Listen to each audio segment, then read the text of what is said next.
Mary Pardee reveals shocking truth about the Umkhonto we Party. To still remember Mary Pardee, the former Umkhonto we Party provincial leader in the province of Mpumalanga. She's the former provincial convener of the Umkhonto we Party in Mpumalanga.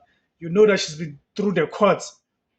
Herself and the Umkhonto we Party have been dragging each other through the courts.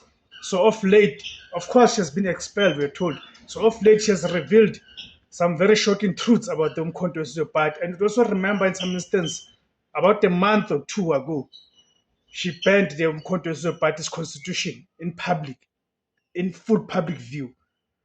So the assertion that Mary Pardee has revealed a shocking truth about the Umkhonto Party is rooted in a major ongoing internal political battle. The shocking truth